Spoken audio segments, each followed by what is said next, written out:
Ito naman tayo sa bawat hakbang ng isang sapatos, may kwento ng sipag, talento at pagkamalikhain. Silipin naman natin ang mundo ng tagumpay sa shoe manufacturing. Dito lang sa Negosyo Tayo. Let's all watch this. Hi sir, good morning. Good morning po.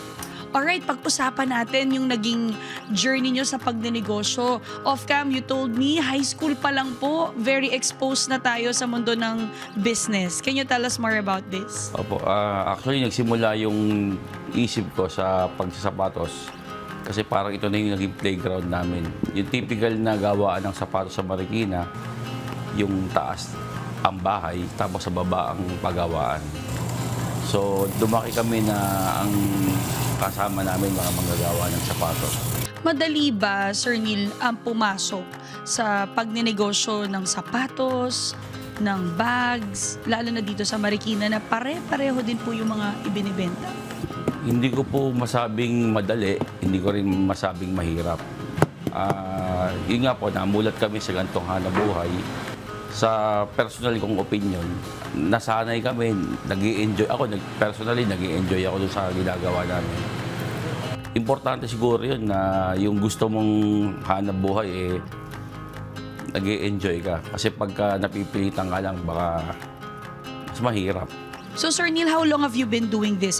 Kasi nung nawala na yung mother ko, si daddy parang tinamad na. So parang ako na yung nag-take over.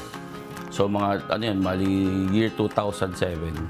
So you've been in the industry for 19 years now. So sa 19 years na yon, any unforgettable moments or struggle or challenges along the way? Ang hindi ko makalimutan yung recent na pandemic. Tatandaan ko meron kaming 7 physical stores sa mga department stores. Isa-isa na wala. So ang tao namin pre-pandemic around 50. Ngayon po, 10 na lang. Almost 2 years wala kaming operation. Sobrang hindi mo malaman kung anong gagawin mo. Saan kayo kumapit? Paano natin na-pull through, nalagpasan yung nangyaring unos pagdating sa pagnenegosyo? Kasi kailangan you always have a backup plan. During pandemic, nung medyo patapos na, tinulungan kami nung 2 anak namin. So, hindi kasi kami sanay hindi kami masyadong techie. So, that's the time na nagsimula kami mag-online. So, hanggang sa ngayon, dire-diretso namin. Bakit importanteng magnegosyo ang bawat mamamayang Pilipino based on your own experience?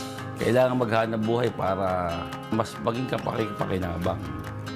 Makatulong din sa mga taong kailangang mabuhay. Kasi kamukha kami, ang hanap buhay po namin, labor intensive lahat by hand.